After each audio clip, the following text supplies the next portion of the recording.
religion of submission to God, you have to be careful, because you may hear it and think that Islam is the religion of submission to what you think of as God, and Allah just isn't anything like what most people think of as God.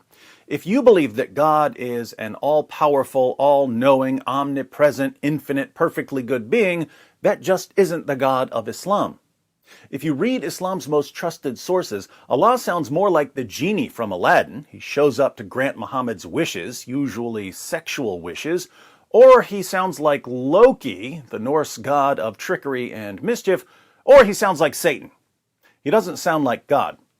To see what I mean, think about one of Dr. Bart Ehrman's criticisms of the Islamic view of Jesus. According to Dr. Ehrman, if we know anything about Jesus, we know that he was crucified. I think historically, I think Jesus certainly got crucified. I think this is a historical certainty. I think on a historical basis, Jesus was absolutely crucified.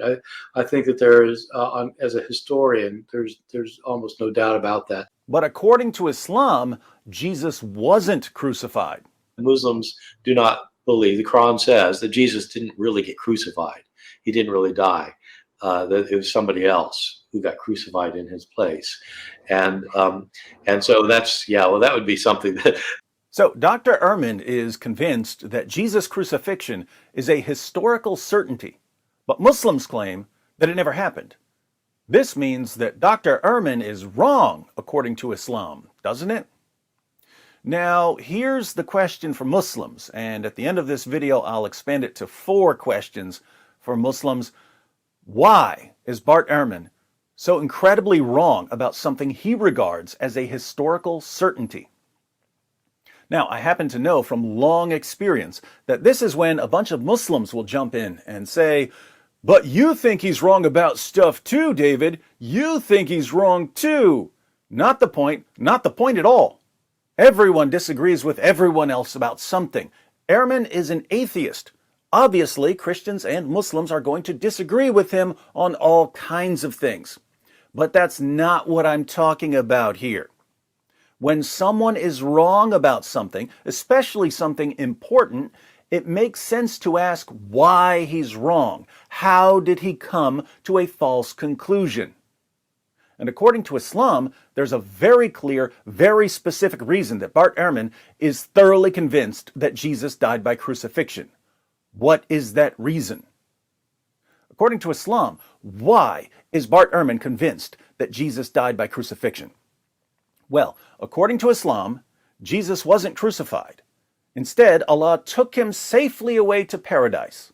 But Allah didn't stop there. No, Allah took a different person and miraculously disguised him to make him look like Jesus. Then this other person was crucified, but everyone thought that it was Jesus.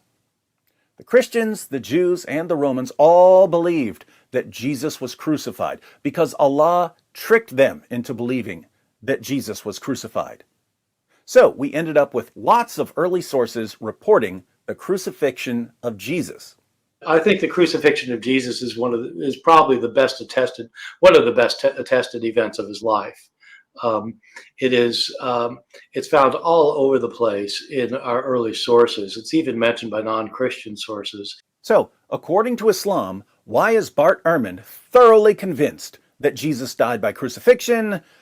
It's not because he's an atheist or biased or ignorant of the facts. Bart Ehrman believes that Jesus' crucifixion is a historical certainty because Allah deceived him. And Allah didn't just deceive Bart Ehrman, he deceived literally billions of people, along with every respected historical Jesus scholar and New Testament scholar on the planet, because they're all convinced that Jesus died by crucifixion. Allah deceived billions of people, which means that, according to Islam, Allah is the best of all deceivers. Do you see why I said that Allah sounds more like Loki or Satan than what most people think of when they think about God? Let me conclude with a few questions for our Muslim friends, and I'm genuinely interested in any answers you Muslims may have, because I've been in lots of discussions and debates, and no one has ever been able to explain this to me. So please share your responses in the comments.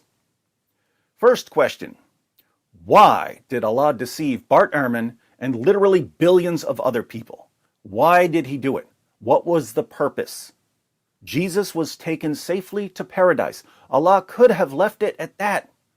Or he could have told everyone that Jesus was taken safely to paradise. Instead, he tricked people into believing that Jesus died by crucifixion. Why? Why deceive so many people? Second, why do Muslims blame the Apostle Paul or other Christians for corrupting the gospel when, according to Islam, Allah corrupted the gospel? I opened the Bible and it says that Jesus died on the cross. Jesus' crucifixion is a lie, according to Islam. Who came up with that lie? Allah did. So Allah corrupted the gospel. Why would he send Jesus with the gospel and then corrupt it? Third, if Allah deceived literally billions of people, and there was no real reason to deceive them and to corrupt the gospel, did Allah deceive billions of people and corrupt the gospel for fun? Does Allah simply like deceiving people for no reason?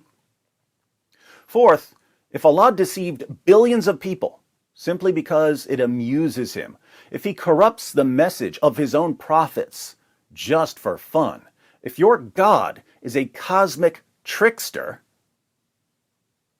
how do you know he isn't deceiving you?